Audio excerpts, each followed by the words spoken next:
All right, let's jump in and do this. So we do have, well, first, thank you all for coming. For those of you who used your personal time to come out and talk to us a little bit, we very much appreciate that. As with all these presentations, we have information we'd like to get out there, but a big part of it is just importantly hearing from you and making sure we hear what's going on in your neighborhood and your community, questions, concerns, recommendations, all that good stuff. We definitely want to hear that. I do want to take a moment and maybe change the agenda a little bit since we have a guest here. Caitlin from the Health District is with us. Maybe wave, Caitlin. And she is here to maybe share with us a little bit of information about the vaccines, where you can get them, the kind of latest status quo, and then answer any specific questions you may have with what's going on still. We wanted to make sure that folks had the opportunity to hear it from an expert source rather than me trying to interpret that information. So Caitlin, is there anything you'd like to share off the bat? Sure. Good evening, everyone. I'm with the Chickahominy Health District. We're located in Ashland. Happy to be here. Happy to take questions. Most people know that now the governor came out with an announcement following the recommendations from the CDC and the White House regarding mask wearing and that fully vaccinated people in most settings won't need to wear a mask even indoors. And so that's really based on the organization. So each company and location can decide if they still want masks, but the locations that still need to have mask wearing would be healthcare settings, congregate living settings like nursing homes, as well as healthcare facilities. And that includes our vaccine clinics, just so you know. We have a lot going on this week, which is always good news when you're trying to vaccinate the community and get herd immunity or community immunity, which is more fun to say. So today we had a clinic at the Ashland Junction location in the afternoon for Moderna vaccine. It was mainly second doses. All our clinics are open for walk-ins. So just in case you know someone who needs a vaccine. And Hanover County is working hard to make sure there's a calendar out with all these clinics. So everything I say today, you won't have to try to memorize. Tomorrow, we actually are excited to offer the Pfizer vaccine for middle schoolers in 2 of our public middle schools in Hanover County. We'll be doing it during the school day for the students who have consent forms from their parents, and then into the evening for students who want to come with their parents or high schoolers after school with parents as well. So that's tomorrow. And then on Wednesday, we're going to do a clinic at Ashland Junction from 1 to 5. It's Moderna, but we're also going to bring Johnson & Johnson to that clinic for anyone who still needs a vaccine and hasn't received one yet, if they'd like that as an option. That's the one and done option. And we have a lot more scheduled. One of the newer things we're going to be doing in Ashland is this Saturday, the 22nd, we're going to have a table at the Ashland Farmers Market and offer Pfizer vaccine first doses for those who need it. And we also have several different mobile clinics planned, different companies throughout. So that's just a big picture, a couple of things we have going on. And if anyone has questions for me or I missed anything they think is important. What middle schools are you going to be vaccinating at tomorrow? Yeah, so tomorrow we're going to go to Chickahominy Middle and Liberty Middle. And then the other 2 middle schools we'll be going to on the 24th, and that's Bell Creek and Oak Knoll. And so we already have, the schools have helped us send out a message, and we encourage folks to fill out a survey link so we can get a good head count on who's going to be there. Because Pfizer is a little bit high maintenance in terms of how cold it needs to be kept and when to start thawing it. But that's a long answer to a very easy question. Caitlin, Doug Goodman here. I just wanted to highlight something you said because it may have gotten mushed in with other things. You're actually offering walk-up Pfizer vaccines at the farmers market this Saturday. I'm at the market. We're invited and we're excited to be there. We're going to have a table set up at the farmers market. And so Pfizer is now approved for those ages 12 years and older. Anyone under the age of 18 has to be accompanied by a parent or guardian who can sign a consent form for them.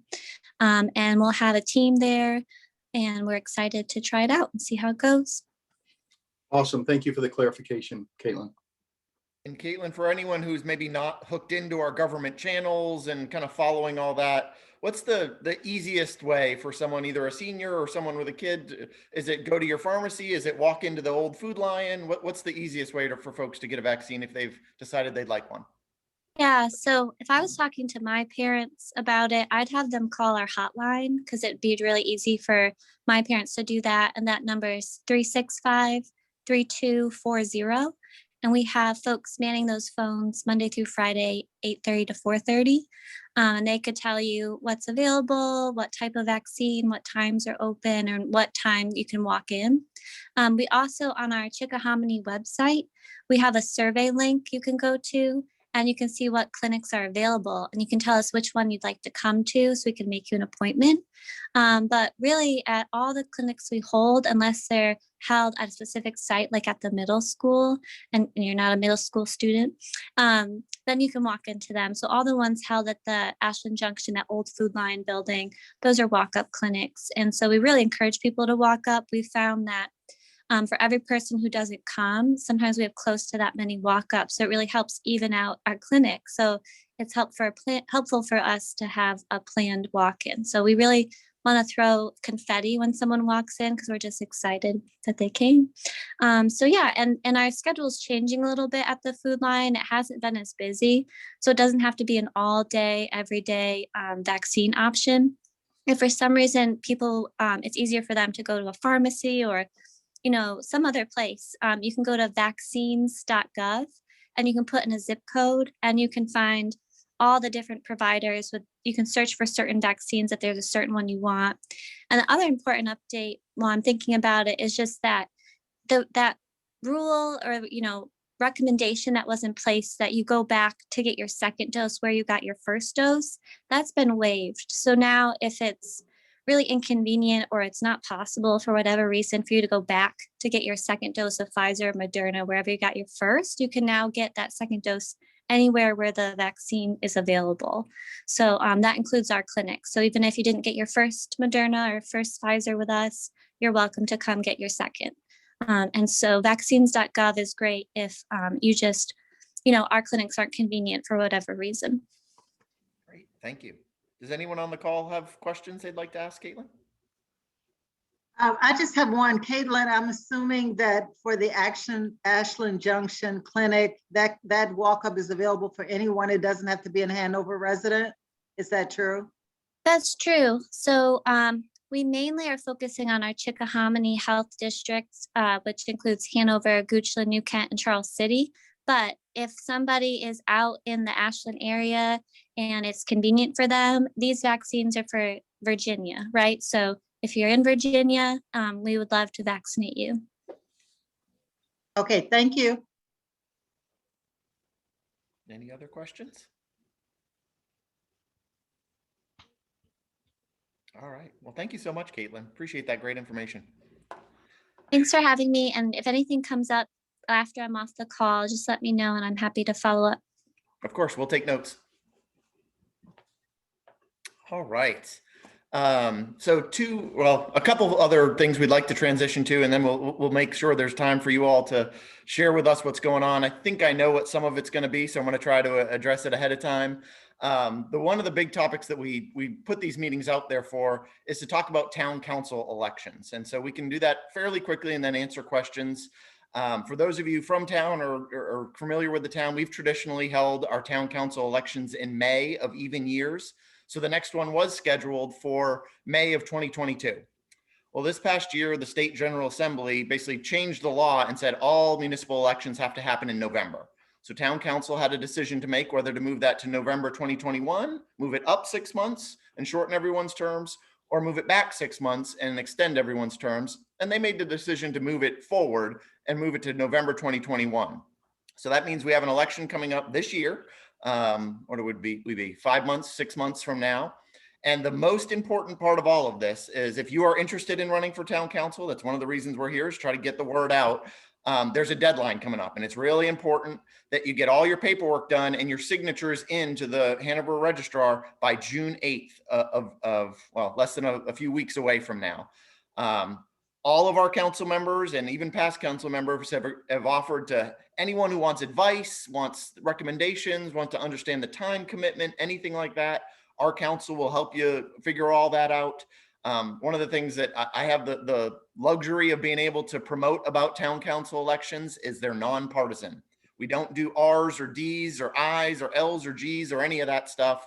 Our town council folks run without any of that label, and you basically have to choose who you think is going to be best for the town. And so it's not about national politics, it's about what's right for Ashland. So it really is, if you want to get your foot in the door of local politics, it's a great place because it's far less kind of conflicting than the state or national elections would be. So we'd really encourage folks to run. We have a flyer that we can put out, and we have put out, that we do encourage folks to take a look at. Like I said, all our town council members would be happy to talk to you. This coming November, there's going to be 2 seats open. And so it's the seats currently held by Vice Mayor John Hodges and Dr. Dan McGraw. Both of them are running again, but that doesn't mean more people can't run. And both of them would welcome more people running too, because they won't just want what's best for the town. So Steve, Anita, I see you on the call. Are there any major points I missed, or anything you'd like to share about being a town council member, running for council, anything like that? Yeah, I'll take a second just to say this afternoon, I had someone walking down the street, a couple, and the husband was interested in planning to run for council. He had signature petitions, and we were discussing the requirement to have like 125 signatures of qualified registered voters for the town of Ashland. And in that conversation, let them know that generally you want to get more than the 125, because there's some people that are afraid, they're embarrassed to tell you they're not registered, and some that don't know that they aren't actually in the town. They have a town address, but don't a national address, but don't realize they're not in the town proper. And so one of the things that came up in my conversation was they were asking people whether they were qualified to vote and getting those names. And then we talked about the fact that there's plenty of time for someone to register to vote before November's election and be able to vote, but there isn't enough time likely for them to register, get qualified to vote, and meet the deadline to be an approved voter for that 125. I hope that didn't sound confusing, but the point is, ask people, if you're talking to someone who's interested in running, advise them, make sure that they ask individuals, are you a qualified voter for the town of Ashland? And always get more than the 125, because some will get disqualified. Right. And if that's really confusing, email me and I'll try to do a better job, or better yet, call our registrar, Terry Smithson, in Hanover, and she can do a better job than I. And I will say there's some folks who I've heard people say, I don't feel qualified. And I would encourage everyone not to think that way. There is no background that is specially made to be a town council person. You have staff who are experts for that reason. You are supposed to be a person who cares about the town and wants it to improve. And so you have staff to be the experts, and we'll educate you up and get you ready and feel comfortable to serve. So does anyone have any questions about the elections? Anything glaring holes that we missed, or thoughts? Anyone want to declare they're running now? No. Come on, folks. All right. Well, like I said, we have information on the front page of our website. I'll actually do a quick screen share just really quickly. Where'd it go? It's going to be a website real quick, and then come on.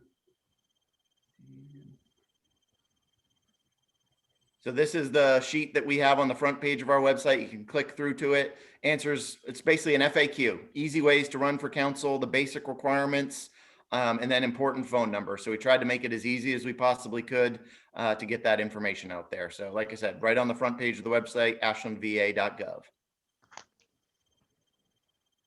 All right. I do want to open it up, but I want to address one thing I know is probably going to come up, and that is trash collection services. This wasn't on our original list to talk about at these community meetings, but I'm sure all of you have experienced. I'll just come out and say it because we're not hiding from it. Collection service has been horrible for the last few weeks. So I'm not going to make excuses. I can tell you the whole story of what the contractor is telling us, but I don't think that's worth going down that rabbit hole. I can tell you what we're going to do about it. And so from our perspective, today was collection day in Ashland, so that's good. I can tell you tomorrow morning, our public works staff are going to ride around in all our neighborhoods and look for misses, because usually that's kind of on the resident to call and say, oh, my trash was mixed.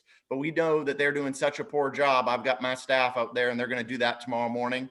And the reason I wait till tomorrow and don't do it in the afternoon is sometimes they do collect into the evening. So I don't want to duplicate service where possible. And beyond just looking for misses, one of the important things that really frustrates me is they're not just missing the ones they do collect. They're not taking proper care of the cans. And so they're kind of throwing them in the road and just not picking them up if they fall over. Our folks are going to do that. And that's not a long-term solution. I'm not saying this is forevermore, but while they're not doing their job, we owe it to you to get that bare minimum level of service. And that's part of being in a town. So you can expect that tomorrow. But the bigger picture is the town is going to look towards moving contractors. We participate in a regional purchasing group that purchases service on a large scale. So to take advantage of those economies of scale, and collectively with Colonial Heights, Hopewell, and Petersburg, we're going to look to get out of the contract with this particular vendor. And so then, the hope is obviously that you're going to get better service. So we've got the short-term fix of I'm going to use our public works staff to make sure the immediate needs are met.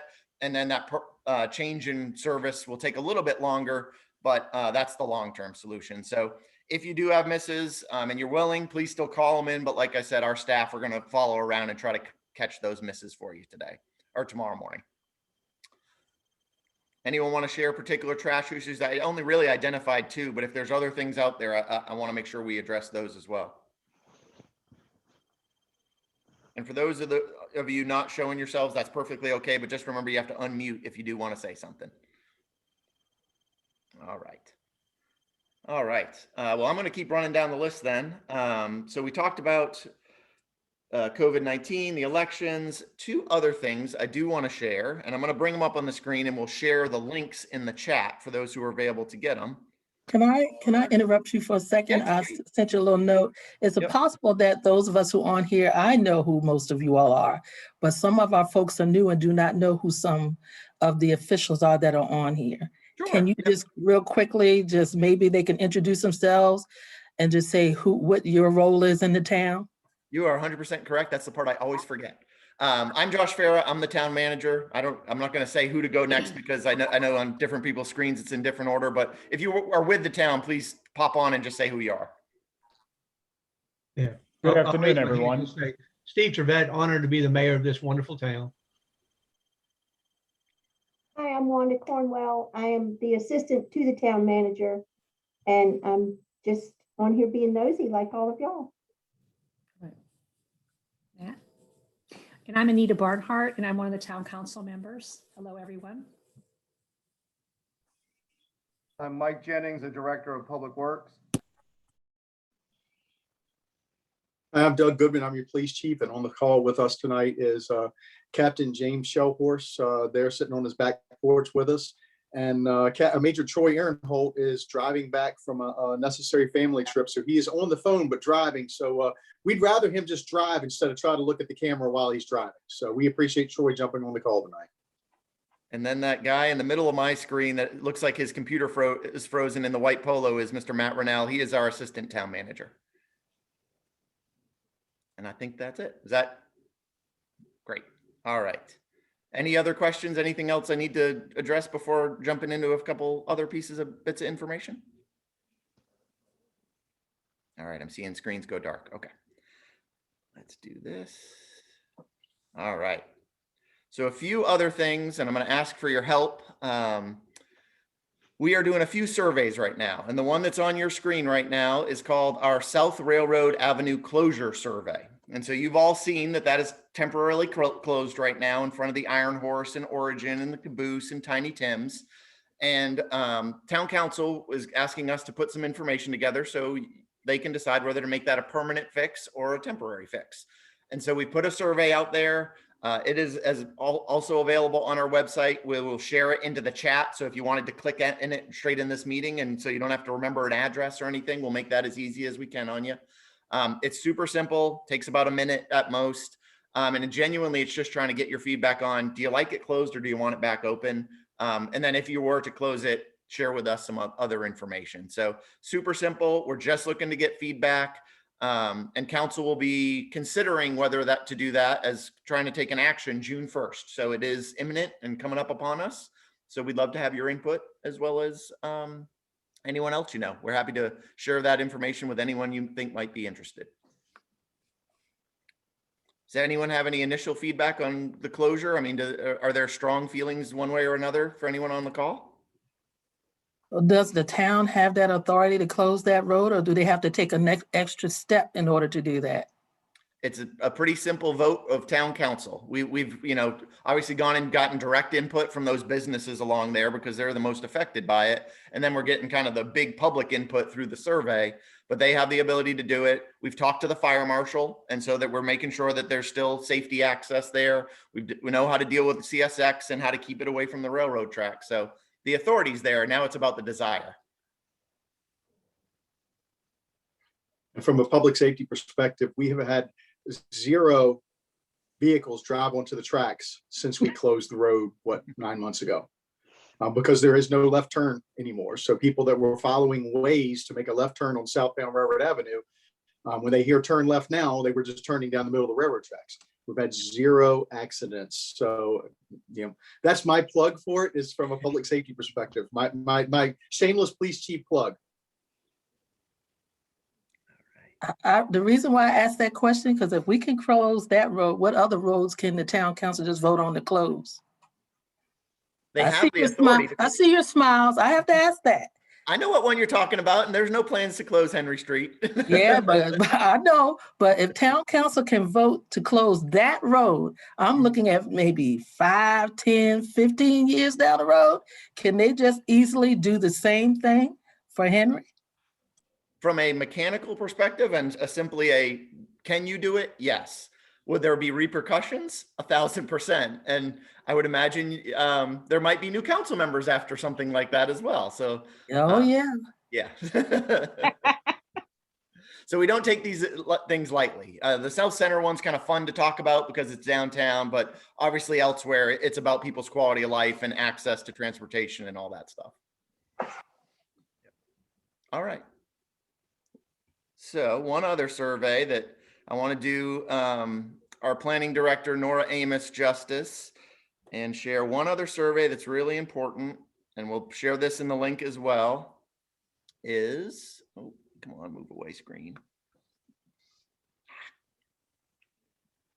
This, and I've already taken it, so it is what it is, but we are going through what's called a comprehensive plan update at the moment. And that is the land use plan that deals with things like closing and opening roads, where input like that is really, really helpful. We want to know what you like about Ashland, what you'd like to see change in Ashland, the good, the bad, where you want our community to be in the future. But we'll share the link again. This one does take a little bit longer, but you're still talking minutes, not too bad. And it's really important. It's the base level public input of pretty much anything we do from a development perspective. So your input here would be incredibly helpful. It's both about your neighborhood, but what types of businesses do you like? How's transportation going at the moment? All those important issues this survey gets at. And so we would love to get as much input there as we could as well. All right. And I am going to quickly go to one other item and share, and just a piece of exciting news that I'm excited about. And we talked about it a little bit before we got on, but this picture here is a new addition to Ashland. The Capital Area Health Network has partnered with the YMCA here in Ashland, Patrick Henry YMCA, and give all the kudos to Jamie over there. She is the leader of this and has done amazing work to make sure that this comes to town. But this is a new healthcare option. Yes, it's mobile and it's not a permanent location, but it's going to have permanency. So I have the notes here. Tuesdays from 9 to 5 and Wednesdays from 10 to 7. This particular trailer will be right at the Roses Shopping Center and in their parking lot, and it will provide all types of healthcare to anyone. And so this is insured people. This is people on Medicare, Medicaid, uninsured people. I want to say that loud and clear. Uninsured people can get access here as well. And it's genuinely a partnership. It's to try to get those base level health needs for those who maybe go without it. They do also offer dental services, which is incredibly important, often a missed piece of healthcare for folks. So please, please, please help us spread the word on this. As much as the surveys are important to everything we do in town hall, this one's really important to the community for those who may not have access to good healthcare. These are really good, really qualified folks who will give great care. So please, please, please spread the word, take advantage of this. We'll be doing some news blasts coming out since it's fairly new, but we're really, really excited about it and would genuinely appreciate everyone's help getting the word out on this particular one. Any questions or thoughts? I don't know too many details about it, but I'm happy to pass along questions or get questions answered for folks. I'm glad you brought that up. I made some phone calls to some pastors in the area who were not aware at all. Mm-hmm. And they said that they will be, this is excellent since we're doing virtual services. They're reaching a broader group of people that they can notify about these services. And so I did send an email to, I believe, Mr. Causey, and also to the executive for the Patrick Henry Y. We're going to try to work on the communication piece. Excellent. Thank you so much. We're going to really work on that. And but yeah, I did speak to a lot of pastors today, said they had no clue, no idea that this was coming to the town. And so that's something we need to work on too. Yeah, I think I got word about 2 or 3 weeks ago. And so it's been a rapid, like, how do we get the word out as quickly as we can? And I think we just got dates last week of when they were coming in. So you're right. We got to start getting the word out because this is a needed service. Well, if you didn't know about this until 2 or 3 weeks ago, how did they know they could bring the trailer there?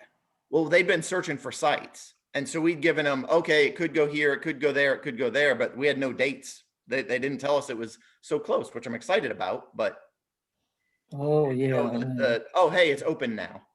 Yeah, that's not good. They need not bypass you.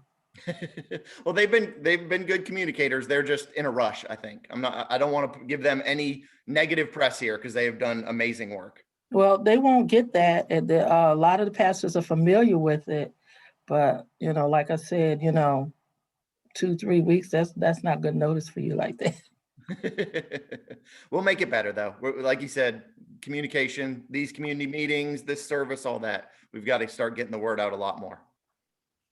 All right. And believe it or not. Hey, Josh. Yes, please. Yeah. The what you just showed, I know we've got some links on the town website and Facebook for Tony and others. Would it be easy if we just share a link that they can share and somebody else can share it? The same as Facebook.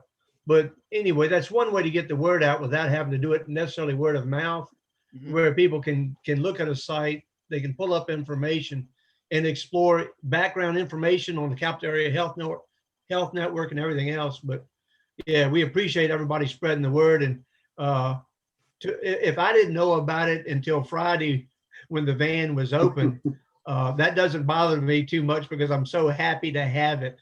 So I'm looking at it like Christmas. But yeah. Because what I did today, after I made my phone calls, I already had my email set, and I went in and pulled the news. I pulled the information from the news and I attached it to the email, and I sent, I've got it ready. I just needed to verify whether it was, because the article just talks about the Latino community. And I said, well, still I want to send it out, for support. But I just wanted to clarify, which Josh already did, that it's open for any and everybody. So now my email will be shot out. That's good. To key folks to make sure that it does get, announced. But I love the fact that you have the link. But we got to look at all forms of communication. I know, like I said, I do door to door because our seniors, a lot of them are used to getting the paper. They don't come out. They're fearful. Yeah. So, I'm looking at all different ways and areas of how I'm trying to make sure everybody's informed for the entire community. Excellent. That's perfect.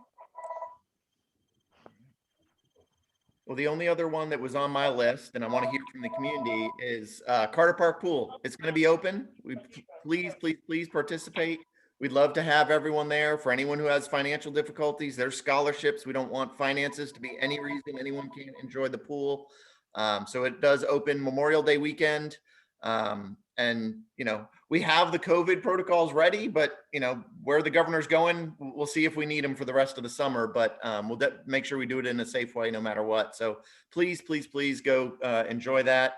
One other item, and I can't give a date yet, but I will invite everyone on the call. We are going to hold some form of a community picnic to kind of do a ribbon cutting and a welcome to town hall for the new building. So that should be coming up in the next few weeks in June. We'll cook you some burgers, we'll cook you some hot dogs, and give you personalized tours of town hall, and really make sure people feel comfortable coming into the building, because it's your community, it's part of your government. So keep an eye out for that. I don't have a date yet. We're waiting for one last confirmation from the contractors that will be done by the time I want to do it. But we'll put the word out on that one too. And obviously everyone's invited, no cost, no charge, just come enjoy some time with us.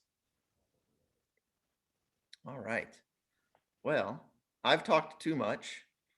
Is there anything anyone would like to share? Neighborhood concerns, town-wide concerns, things the town should be looking at or addressing? Now I know there are other people on here that had plenty to tell me when I was walking door to door.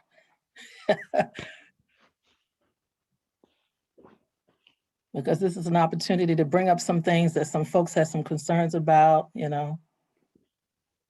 And we take critiques as opportunity to do better. So don't feel bad if it's a critique. We just want to hear it, and so we can try to change it and do better. That's right. And with the chat feature, you know, I already put out there what my email is. And so if anybody has an issue and they want to talk to just one of the, any one of the individuals here representing or connected with the town, you know, we're happy to do that. Sometimes folks don't want to talk about it. They may not feel like it's important enough to take up the time. Obviously, I don't mind taking up time talking myself, but anyway, I just want to say we're open to questions, open to conversation, either by Zoom or face-to-face or by the phone or email. And if you would like to say something and you're not sure exactly how to get your voice out there, in the left-hand bottom corner of your screen, there's a little microphone that says mute. And if you want to talk, just click on that and it will unmute you and you can talk then.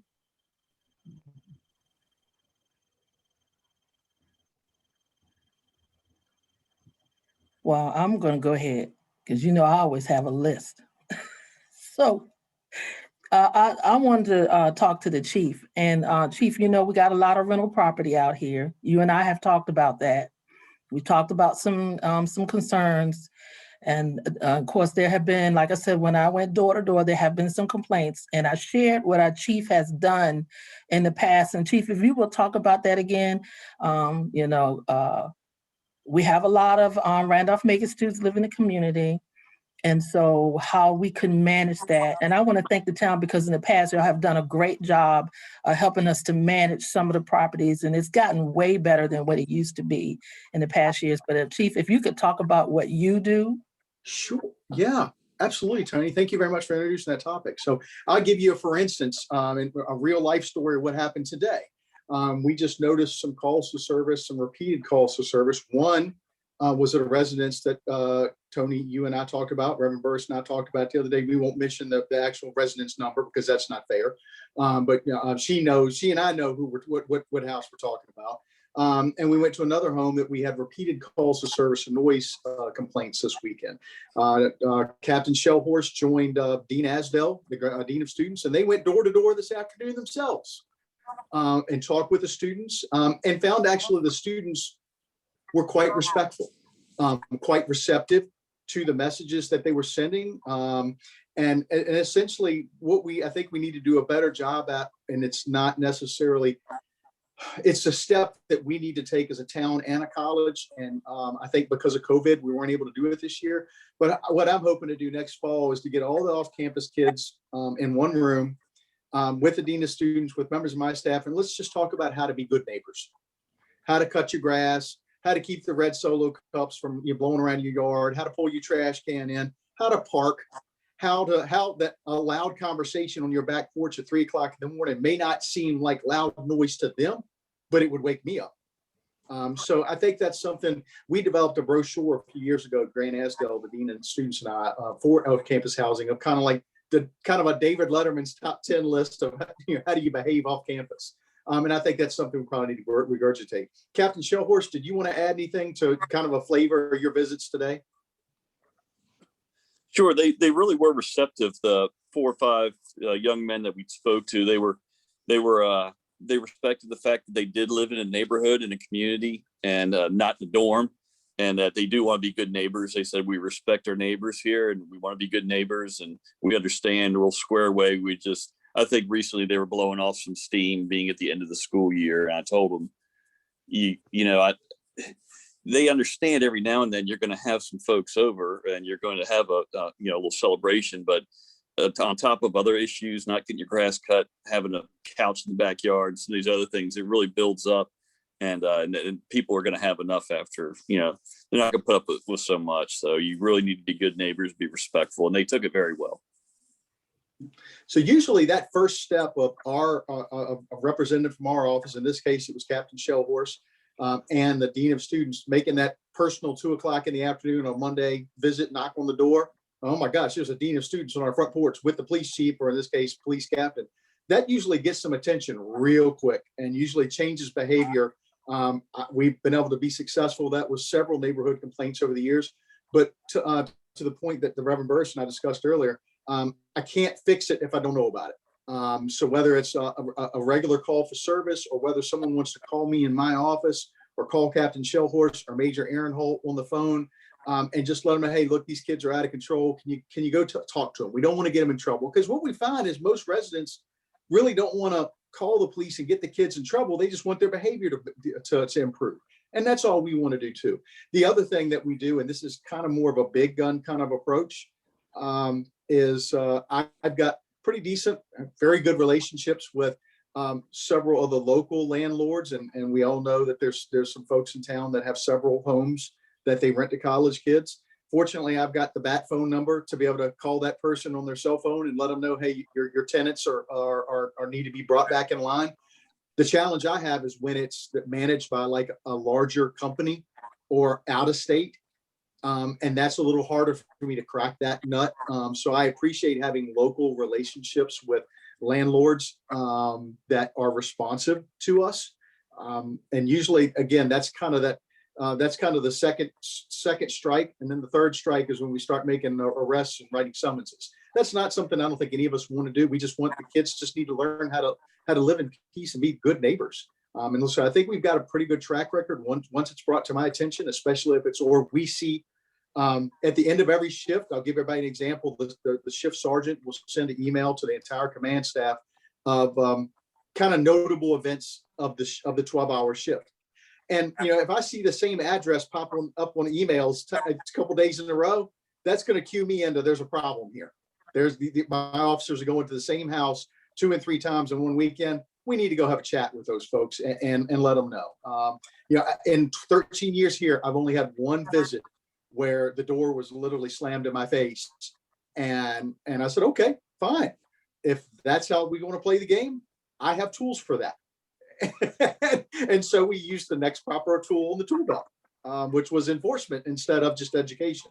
So I'm really happy with how we've been able to work with the community. But, if I would encourage Reverend Burris and others on the call, if there's now we're kind of in on the school year, but as we start up next fall, let us nip it in the bud faster.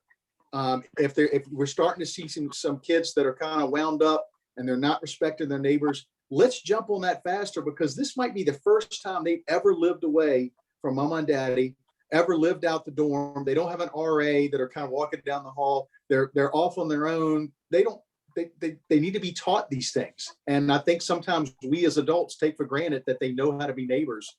And I'm telling you, some of them they don't get that education. So we're happy to provide that education for them. Did I cover that adequately, Reverend Burris?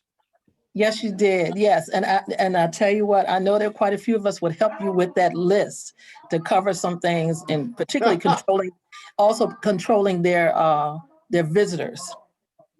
Well, I tell you what, I will see if I can find a copy of that brochure, and you and I can work on that over the summer. And again, that's something I want to work with Dean Asdell on. And the college has always been amicable to that. We just couldn't do it this fall because of COVID. But to have like an off-campus beginning of the school year summit, that if you're living off campus, these are the extra expectations that we expect of you as a town.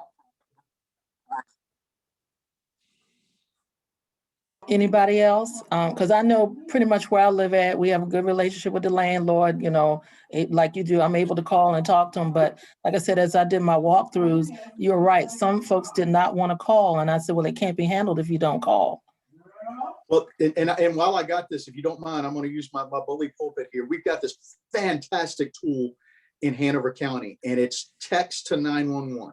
So a lot of folks, that's the reticency. They don't want to call and give their name, because if you call 911 lately, it's kind of a 20 questions list. It's not just give your location, your address. The dispatchers go through a protocol. They ask a lot of questions, but you can literally get on your phone, text 911, and what the emergency is in your text narrative field, and it will text it to the dispatchers. They'll respond back, received, and they'll dispatch the officer. You only have to give your name. Now they'll have your phone number, so they can give it to the officer and say, hey, this is the phone we got this from. So it's not completely anonymous, but instead of, you having to go through those questions on the phone verbally, you could just say, hey, loud party at 202, whatever the address is, North B Street, please send officers. And they'll dispatch the officers, and the officers may call you back and say, hey, can you give us a little bit more information? Usually for a loud party, we don't need any more information. We're going to roll up there and deal with it then. But one of the things that I would ask is that if there is a loud party, it's a whole lot easier for us to deal with it when it's happening than 2 or 3 days later when it's not an acute incident, if that makes sense, because there might be some behaviors there that we could really address when it's kind of at the heat of the moment, if you will.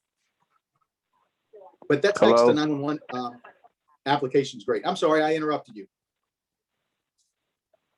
Yes, hello. Go I ahead. needed to ask about something. When you're talking about the landlords, right? These landlords, and I know Folksville's like this. He expect these kids to cut grass. I mean, I can see them taking their own trash out, but shouldn't the landlords be responsible for cutting grass? I guess it's kind of maybe what's written in their lease. I don't know. Yeah, to be quite frank with you, I'm not in the landlord we've all business. got I'm not kids. sure.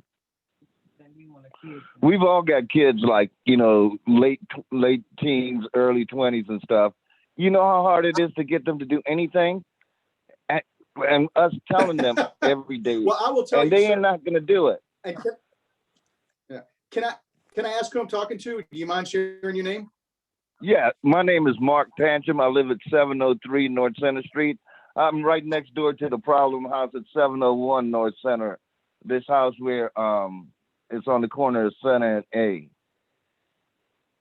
Thank you, sir. I appreciate you letting me know that. Yeah, I can't tell you how many times in 13 years I've instructed them how to break their leaves and cut their grass. So I agree with you 100%, sir. But that is something that again, a phone call to me, and I'll put my information in the chat feature if that would help you with my direct lines. I am happy to get involved. And again, I'd like to get involved earlier than later. Right. Well, in the past, the town used to come and cut your grass and charge you. Wow. So I know, because my sister years ago got that notice. I think that should be on the landlords, because these kids are not going to come into town and then want to go out there and cut grass. And I like my neighborhood to be nice looking.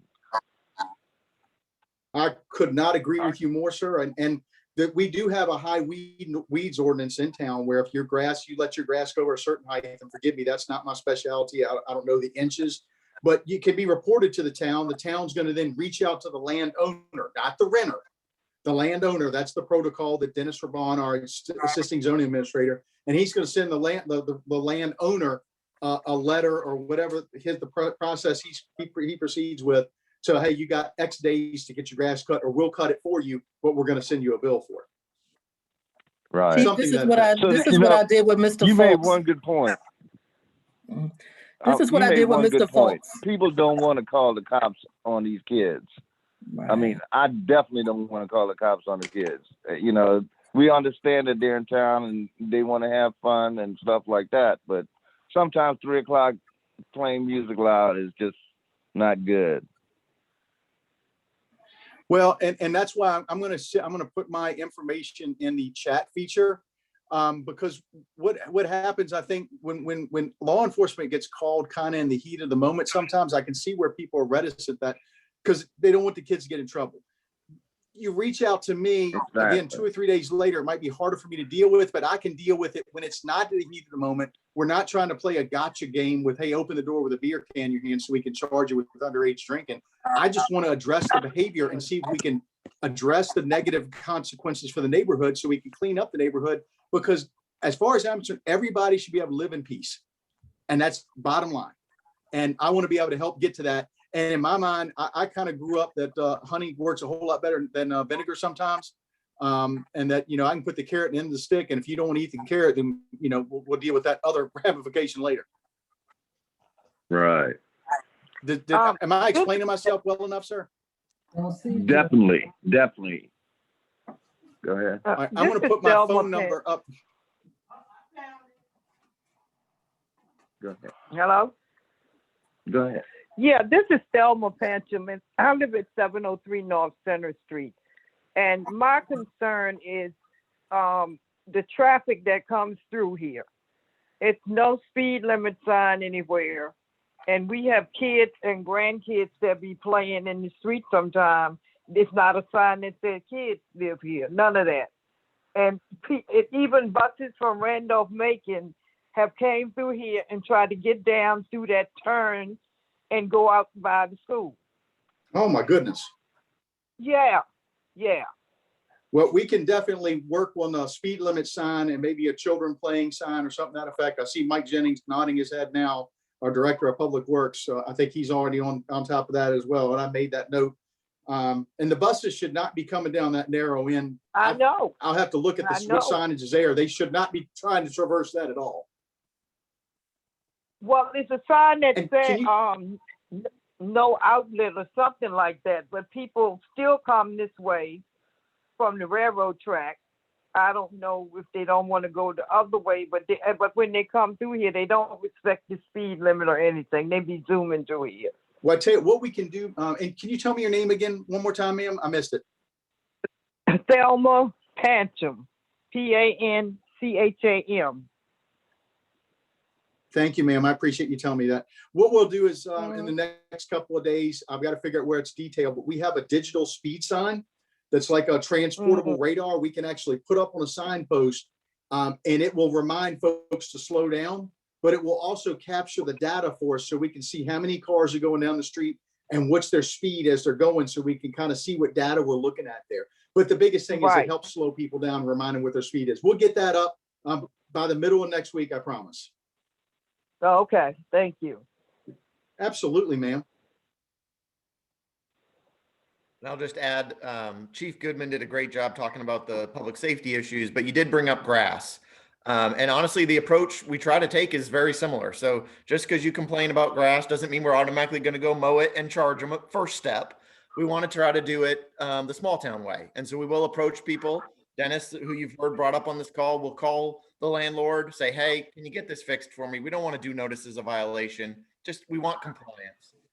If that doesn't work, we move to compliance and we start sending notices of violation. So same thing Chief said, and I know it puts the responsibility on the citizen, but let us know. Please, please, please, if someone's doing something they're not supposed to, or if it's just making it uncomfortable to be their neighbor because they're not maintaining their property, please, please, please call Town Hall. Okay. But what I was going to share earlier, what I did with the 2 landlords in our neighborhood, that I personally went up to them and gave them a card of somebody that cuts grass. And I talked to the gentleman ahead of time, said, look, I know you're looking for business. He does our yard. He's doing a couple of other yards in our neighborhood. on Henry Street, and he picked up somebody else this week on our street. And I'm also looking at some of our seniors who need some assistance. I found out again, going door to door, some folks need assistance. So I went to the landlords. At least we have 3 in our community, really. But the 2 that I talked to, I gave him a card and I say, hey, here's a guy. He's very reasonable. If you work out a contract with him, he'll take care of all your properties you own in Ashland. So that's what I did. I tried to be a little proactive, and I sent an email and I said, look, I noticed, a couple of your yards need to be cut. And I also shared the same concern. I said, these are kids. They're different than when I was their age. I had a daddy that made all his girls go out there and cut grass. It was it was no distinction, but you don't have the same, it's not the same upbringing these days. So therefore I shared with him, I said, this when you're renting to kids, why don't you go ahead, hire somebody to cut your properties and add it to the rent? That's what you do. And I said, here's a card of a young man that will take care of your properties. Reach out to him.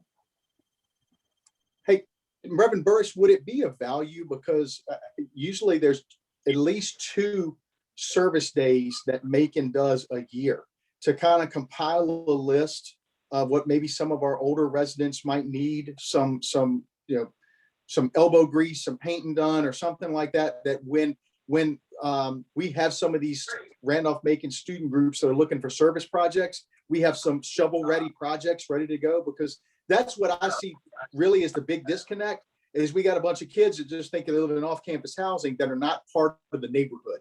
And if we make them part of the neighborhood, then they're going to think that way. That's what I told my neighbors.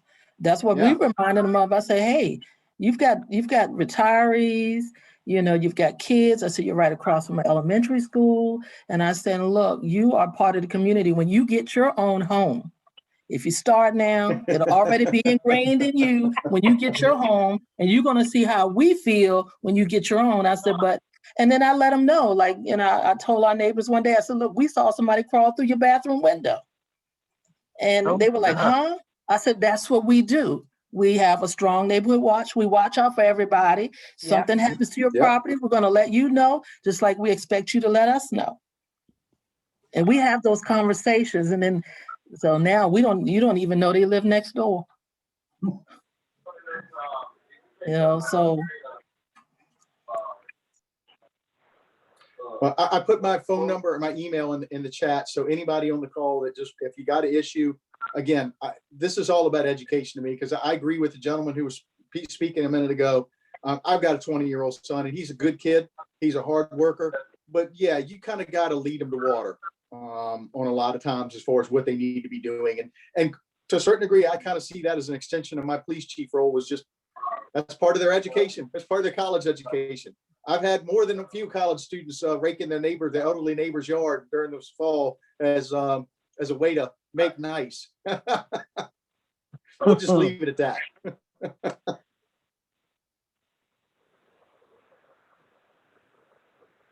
I also want to thank you, Chief, because I saw your officers walking through the neighborhood yesterday. Oh, good. And that was good. And it's so funny. It's amazing the different responses you get from some of these neighbors. When they see the police, they do a little detour. No. Yeah, but I mean, but you bring attention to yourself when you do that. But I appreciate them walking through. I really, really do. I do. Had nice. Well, I know Major Aaronhold is on the call and driving down the road, and I'm sure he appreciates that too, because that's something we've all kind of stressed, that it's hard to form relationships when you're driving a one-ton vehicle down the road with windows up. That's community policing 101. For anyone else who'd like to share anything, ask any questions, any concerns, anything? Thank you for not putting a dumpster in the middle of the street. You're welcome. This year. Hey, thank boss, you. can I share We got a something? wonderful phone call and some input, and I thank you for that. Communication. Boss, do you mind if I take a little personal privilege and share something real quick? Go for it. Do you have the ability to share? I'm going to see if I can do it. Hold on. Let me see if I can do this. I just got to show a picture of a fine police officer here. See if I can get to it. Oh, went the wrong way. No, I don't have it. Where'd it go? Well, I got to brag on Joyce Smith's son. Joyce is on the call, and I took a selfie. He and I were at a recruitment event yesterday. I'm still trying to recruit the young man, but he is an incredible police officer with the Capitol Police Department downtown, and she should be so proud. I am proud of him, and I thought I had it on the iPad. It didn't transfer over there, Joyce. So I have to share it another time. No problem. No problem. Thanks for all your help. Of course. Well, if there aren't more questions, I'll probably end this the way I end most of these. Please communicate with us. I want to reiterate, you're not talking to the town manager and police chief and mayor. You're talking to Doug, Steve, Anita, a council member, James, captain. We're small town people. We want to make sure that we have relationships. So don't ever feel intimidated. Don't ever question yourself. Call us, talk to us. That's partly how this works. So never hesitate. But unless anyone speaks up real quick, we're going to bring it to an end. Nice to see everyone. Thanks for coming. Nice to see everyone. Yeah, and I think as you all give out information, I'm doing sort of like Joyce is doing. Again, I'm doing flyers, and I'm using Facebook, which of course, and then I know not everybody does Facebook, but I'm using all avenues of communication, and so anything that and I know I talked to Josh about Gandy's about to do some major work. And so that's going to affect our neighborhood, and I was just talking to Joyce, I think, what was it, Saturday, about that, how we're going to be affected once they, move the kids from Henry Clay over into this area. So, and I thank you, because I know you had some conversations, with the superintendent. So I kind of hold the school board also accountable for what they do within our community. And especially since we're looking at the historic piece of it. And so, I appreciate, everything you guys are doing, and I appreciate you all respond, right away. Yeah. I do appreciate that. And I don't think a lot of people realize that, but hopefully, as we continue to work and communicate more and get people more comfortable, and then if they don't come forward on here, but at least comfortable enough to contact you all one-on-one. I would love to see our town council out here maybe doing sort of the same thing like our police officers do, just do a walkthrough sometime, I was just going to say, please come don't see hesitate us. to ask us, you need help doing something, passing out flyers, whatever, please don't hesitate to ask. That'll Happy be to do great, it. so that folks can get to know you. Get to know you. Yeah. Oh, there's a photo. Did I put that handsome young man picture up? What photo? Look at Gary up there. Oh.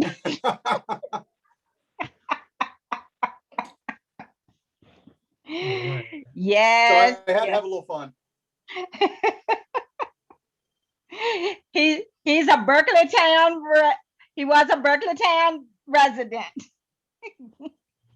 Wonderful. And he still has ties. Because Yes, I just he let does. y'all know, anybody that has ties to Berkeley Town, because just about everybody's related, everybody has been notified. So that's what I'm saying. Even though some folks that may not live here, but still got properties here, That's through right. grandchildren, great-grandchildren, or whatever, we try to keep them informed of what's going on so they can have input too.